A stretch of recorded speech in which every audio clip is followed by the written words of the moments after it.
Hello viewers, నేను doctor సుమా, consultant 39 fertility centre Vijayawada. సంతానలేమి సమస్యతో ఎంతోమంది కపుల్స్ బాధపడుతూ మా దగ్గరకు వస్తూ ఉంటారు.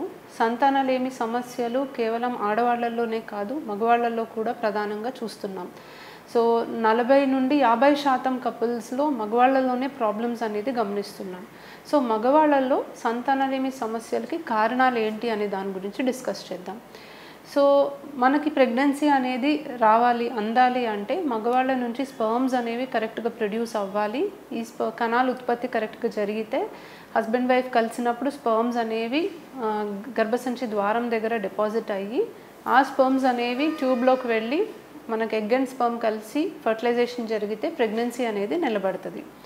సో స్పర్మ్ ప్రొడక్షన్లో ఏదైనా ప్రాబ్లం ఉన్నా, లేకపోతే స్పర్మ్స్ ఒకసారి ఉత్పత్తి అయ్యాక అది బయటికి రావడంలో ఏదైనా ఇష్యూ ఉన్నా, లేదా భార్యాభర్తలు కలవడానికి ఏదైనా ఇష్యూ ఉన్నా మనకి ప్రెగ్నెన్సీ రాకపోవడానికి సమస్యలు అనేవి ఏర్పడతాయి. So first of all sperm ప్రొడక్షన్లో ప్రాబ్లమ్స్ అనేవి ఎందుకు వస్తాయి? సో మెదడు నుంచి కొన్ని హార్మోన్స్ అనేవి సెక్రీట్ అయ్యి ఆ హార్మోన్స్ వల్ల బీజంలో మనకి కణాల ఉత్పత్తి జరుగుతుంది. సో మెదడు నుంచి కొన్ని హార్మోన్స్ అనేవి కరెక్ట్గా రాకపోతే, అంటే సిగ్నల్ అనేది అందకపోతే బీజంలో కణాల ఉత్పత్తి జరగదు. కాబట్టి వీళ్ళకి స్పర్మ్ ప్రొడక్షన్ కరెక్ట్గా లేక స్పర్మ్ కౌంట్ చాలా తక్కువ ఉండడమో, లేకపోతే అసలు ఉండకపోవడమో, 0 కౌంట్ ఉండడం అనేది చూస్తూ ఉంటాం. సో ఈ స్పర్మ్ ప్రొడక్షన్కి మనకి హార్మోన్స్ అనేవి కరెక్ట్గా ఉత్పత్తి కాకపోవడానికి చాలా రీజన్స్ ఉంటాయి.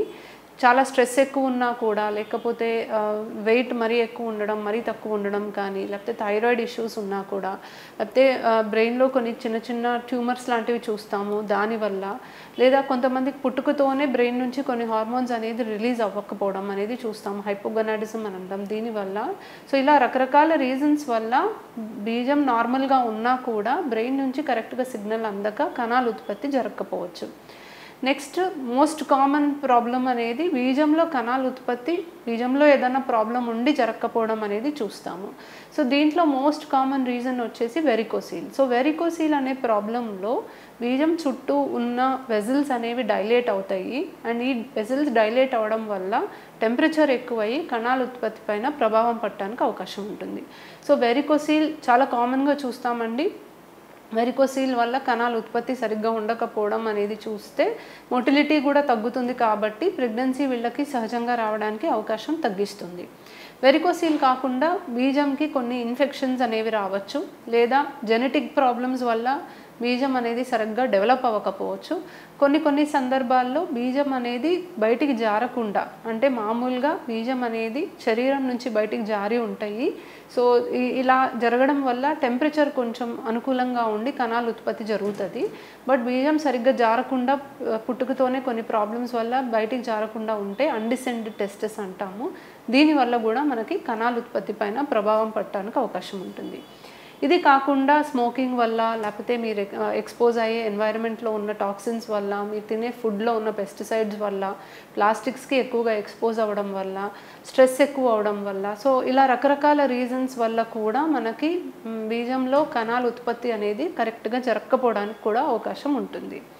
And last but not the least, ఒక్కొక్కసారి అన్నీ బాగానే ఉండి కణాల ఉత్పత్తి బాగానే జరిగినా కూడా అవి బయటికి వచ్చే దారిలో ఏదన్నా ఆటంకం ఉండి అది మనకి వాళ్ళకి ప్రెగ్నెన్సీ రాకపోవడానికి రీజన్ అవ్వచ్చు. సో కణాల ఉత్పత్తి మనకి టెస్టిస్లో జరిగినా కూడా భార్యాభర్తలు కలిసినప్పుడు ఆ స్పర్మ్స్ అనేవి బయటికి రావాలి. సో ఈ వచ్చే దారిలో ఏదన్నా మనకి ప్రాబ్లం ఉండి అబ్స్ట్రక్షన్ కనుక ఉంటే కూడా మనకి స్పర్మ్స్ బయటికి రాకుండా ప్రెగ్నెన్సీ వచ్చే అవకాశం అనేది తగ్గుతుంది.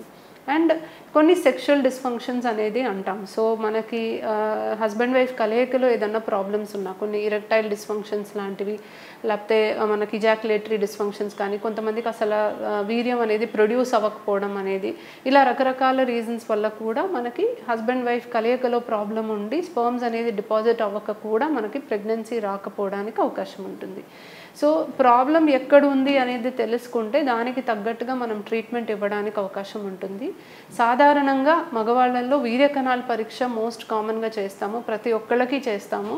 వీర్యకణాల పరీక్ష రిపోర్ట్ అనేది నార్మల్గా ఉంటే దాదాపుగా మేల్ పార్ట్నర్లో ఇంకా ఎక్కువ ఇన్వెస్టిగేషన్స్ అనేది అవసరం ఉండదు. బట్ ఒకవేళ వీర్య కణాల పరీక్ష రిపోర్ట్లో ఏదన్నా మనకు ప్రాబ్లం కనిపిస్తే అప్పుడు అవసరమైతే కొన్ని హార్మోన్ టెస్టులు చేస్తాము, DNA ఫ్రాగ్మెంటేషన్ ఇండెక్స్ అనే టెస్ట్ అనేది అవసరమైతే చేస్తాము, స్కాన్ అనేది అవసరమైతే చేస్తాము. అండ్ దీన్ని బట్టి ప్రాబ్లం ఎక్కడుంది అనేది గమనించి దానికి తగ్గట్టుగా ట్రీట్మెంట్ ఇవ్వడం జరుగుతుంది. Thank you.